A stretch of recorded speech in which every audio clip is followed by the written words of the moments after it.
Assalamualaikum warahmatullahi wabarakatuh. Perkenalkan, nama saya Lira Nur Fatimah dari kelas 4 FEF dengan NIM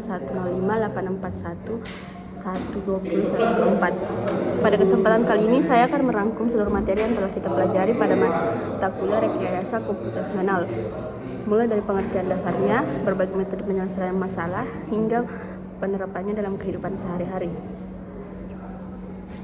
Rekayasa komputasional merupakan bidang yang menggabungkan konsep ilmu komputer, matematika, dan teknik untuk membantu menyelesaikan persoalan yang memiliki tingkat kerumitan tinggi.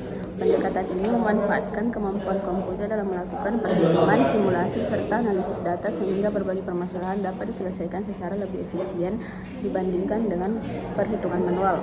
Melalui rekayasa komputasional, berbagai kondisi di dunia nyata dapat dimodelkan sehingga hasil dapat digunakan sebagai dasar dalam pengambilan keputusan maupun perencanaan. Salah satu materi yang dipelajari adalah algoritma greedy. Prinsip utama algoritma ini adalah memilih keputusan yang dianggap paling menguntungkan pada setiap langkah tanpa harus mengevaluasi seluruh kemungkinan yang ada. Meskipun terlihat sederhana, metode ini mampu memberikan hasil yang optimal beberapa jenis permasalahan, misalnya penjadwalan aktivitas, pemilihan proyek, atau penentuan kombinasi barang agar memperoleh keuntungan maksimum dengan sumber daya yang terbatas. Materi berikutnya membahas algoritma graf, yaitu metode yang digunakan untuk menyelesaikan permasalahan yang berkaitan dengan hubungan antar titik. Algoritma Kruskal digunakan untuk membangun jaringan dengan biaya minimum melalui pembentukan minimum spanning tree. Penerapannya dapat ditemukan pada pembangunan jaringan listrik, jaringan internet, maupun distribusi pipa. Sementara itu, algoritma Dijkstra digunakan untuk menentukan lintasan terpendek dari satu titik ke titik lainnya. Algoritma ini banyak dimanfaatkan dalam sistem navigasi, aplikasi transportasi, hingga pengiriman logistik. Selain itu, dipelajari pula regresi linear berganda, yaitu teknik analisis yang digunakan untuk memprediksi suatu nilai berdasarkan lebih dari satu variabel yang memengaruhinya.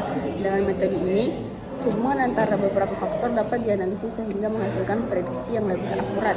Contohnya adalah memperkirakan hasil panen berdasarkan curah hujan, luas lahan, dan penggunaan pupuk, atau prediksi harga kendaraan berdasarkan usia, kondisi, dan jarak tempuh. Materi terakhir adalah Particle Swarm Optimization atau PSO. Algoritma ini merupakan metode optimasi yang terinspirasi dari perilaku kawanan burung atau ikan ketika mencari sumber makanan. Setiap partikel akan bergerak berdasarkan parameter sendiri serta informasi terbagi yang diperoleh dari kelompoknya. Melalui proses tersebut, seluruh partikel secara bertahap akan mendekati solusi yang paling optimal. Karena kemampuannya dalam mencari solusi terbaik, PSO banyak digunakan dalam optimasi parameter, kecerdasan buatan, penjadwalan, dan berbagai permasalahan teknik lainnya. Secara keseluruhan, rekayasa komputasional memberikan berbagai metode yang efektif untuk memecahkan masalah kompleks di berbagai bidang. Dengan memanfaatkan algoritma yang sesuai, proses analisis dapat dilakukan lebih cepat.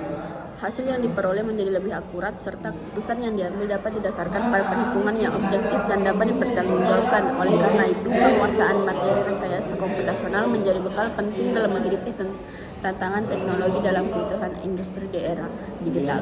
Sekian dari saya. Wassalamualaikum warahmatullahi wabarakatuh.